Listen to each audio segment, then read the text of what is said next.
Transportation in Texas missed out on the money in this year's legislative session in the budget, but a new plan could bring it back up in the special session. The money would go to improving highways and easing congestion for years to come. But it has a steep road ahead, including convincing the governor to even add it to the list of legislation for lawmakers to consider.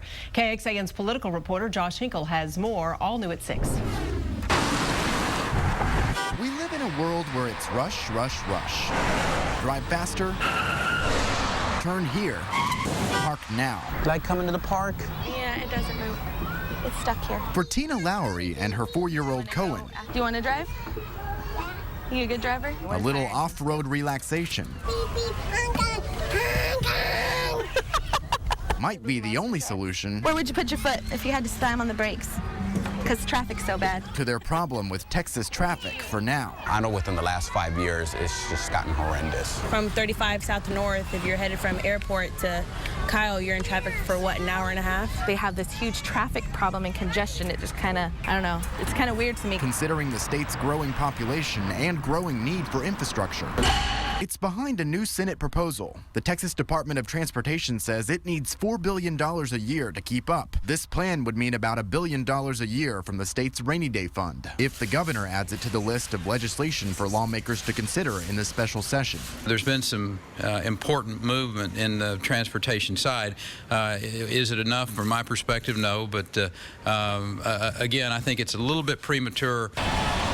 But highways here do need help. You need help with your shoe? Someone or some money to swoop in and save them. I hope that we can find some relief for them. You're a road rager, huh? For Lowry, relief will come knowing the roads are a little better when this little guy starts driving. I know, that scares me. Let's not talk about it. But not everyone's on board with that Senate plan, especially since it means taking money from the rainy day fund. This past session, lawmakers approved draining $4 billion for education and water infrastructure. Now, many say that's enough. We've spent too much already. Josh Hinkle, KXAN News. Thank you, Josh. We love that little driver, don't we? Yeah, we do. Well, TxDOT did get some money in the regular session, $400 million for general spending, $450 million for roads near oil fields in South Texas. But transportation isn't the only topic lawmakers want to see the governor add to the special session call. So far, they filed legislation regarding drug testing for welfare recipients and also for abortion restrictions. How would transportation funding be spent? One expert says planners need to look at multiple ways to reduce gridlock, not just look at highways. Mario Espinoza with the Central Texas Regional Mobility Authority says it's important to look at a variety of options, but that at the end of the day, it all comes down to making more space.